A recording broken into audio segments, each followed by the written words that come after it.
Hello, great faith family.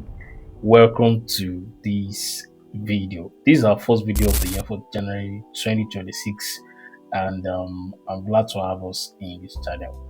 And some of the things we're talking about is maximizing opportunities to study abroad, and we'll talk about our understanding that grit is part of what makes it actionable. And I've always said on this channel that something is simple doesn't make it easy. It simple means you're able to break it into simple, actionable steps that can take you further into achieving what you want to need. Use it for what you need it for.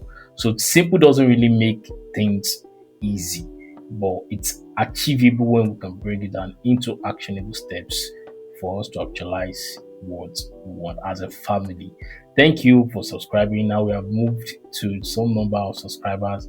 And for those who are just joining, this is the Great Effect family, and this is what we talk about basically study about opportunities, global opportunities, everything that makes you become the best version of yourself, believe it or not. So without further ado, let's get right into today's video. Today's video is basically what you should understand when it comes to study abroad. We are looking at checklist requirements. Checklist is a buzzword in this space. It means what you have to always look at for whenever you're planning or thinking about studying abroad. Whether it is US, whether it's UK, whether it's anywhere, it is a requirement that's always popping up in most of all the applications. And the way to break it down into the must have and the should have. The must have is number one is the academic transcript. The transcript is one must have. If you don't have any other documents, the transcript is one document that you need to really pay attention to. So if you're going from a bachelor to a master, you need a bachelor's transcript. If you're going for a master's transcript, a master to you're going for a master's to a PhD, you need a master transcript. Sometimes you can move from a bachelor to a PhD where you only use the bachelor transcript. Very possible with US schools.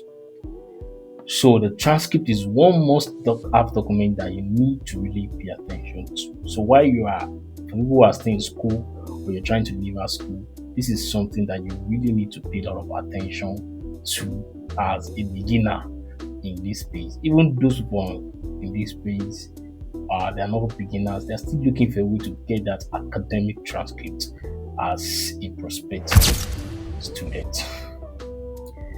The second document that is very important for you is your CV. If you're a graduate student, now I'm talking about graduate admission, your CV is now compulsory also because they believe that you're a graduate student, you should be able to put up a CV together for them to be able to track you and look at your profile on the paper.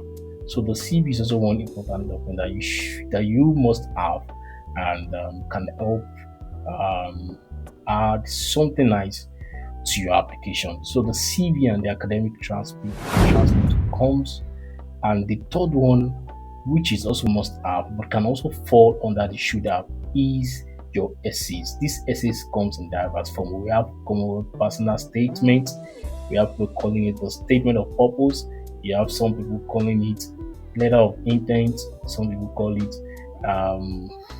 cover letter, a lot of things, a lot of names for it. We represent the same things that are on essays. They're able to talk about your journey over time, and most times you use the skill and art of storytelling. When you have stories to tell, easily you flow, you can write between 500 to 1000 words without stressing over it because you're telling your story. So your story is what makes it flow when you're writing it, especially when it comes to scholarship essays, or even it's going to be an admission essay in form of personal statement or statement of purpose. So these three documents or these three checklists are very important. So let me recap again. When it comes to your transcript, talk about your CV, and talk about your essays. They are very key ingredient that almost all schools most likely ask when you are trying to move abroad to study. In whatever destinations, it's always coming up. And that is why you need to pay attention to checklist requirements and eligibility standard also, especially as it concerns the kind of program you're going for in that particular destination. So these are the checklists I want to talk about today.